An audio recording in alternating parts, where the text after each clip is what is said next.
Welcome back. These are live pictures from Ottawa, Canada, where President Biden and Canadian Prime Minister Justin Trudeau are about to hold a joint press conference following a day of meetings and an address by President Biden to Canada's parliament. It comes as Biden looks to deepen cooperation with Trudeau on a number of issues, including countering China and its growing influence, modernizing our joint air defense, considering what happened with the spy balloon, and addressing the immigration challenges now that are seeping into our northern border. The two countries have also reached a deal to turn away asylum seekers who cross their borders without authorization. Peter Alexander is in Ottawa.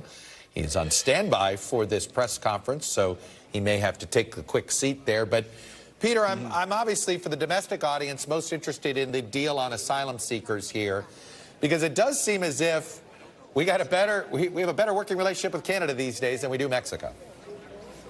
You know, I think you're right. As one of the things that we heard from the two leaders as they spoke before Parliament just a short time ago is this agreement that Canada will now accept an additional 15,000 migrants. Obviously, Canada doesn't have the ability to accept nearly as many as the U.S. does, but the U.S. has been pressuring Canada to try to do more here. And both countries have been pushing one another to try to come to this agreement, as you noted, to try to do more to stop migrants from crossing in either direction through these, not through the ports of entry, but through the forests and through the entries to the other country where there is no actual crossing. There is no formal crossing.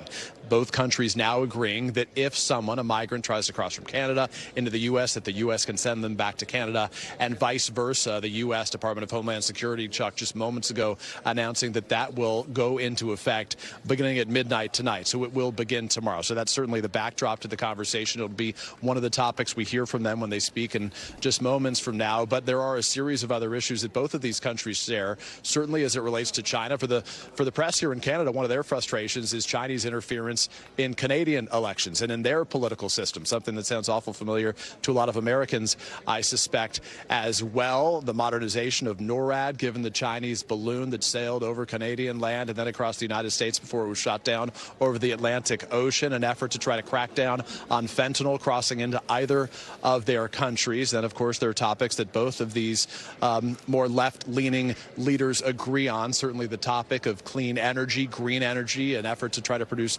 more energy. But there are some frustrations on the Canadian side, obviously, with the United States under President Biden saying that it would not go forward with the Keystone Pipeline, among other energy projects, while just a matter of days ago announcing that in Alaska that President Biden would allow for drilling. The Canadians certainly have concerns of whether or not the rules are being equal for both the U.S. and for Canada as it relates to that. Chuck?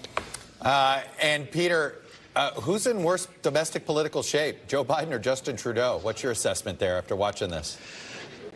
I think we're going to find out, but from the conversations I'm having here, it looks like they're basically at the same place. Yeah, it's not easy being a world leader these days, whether it's Canada, America, France, UK, you name it. Anyway, Peter Alexander on the road, our chief White House correspondent on the road in Canada.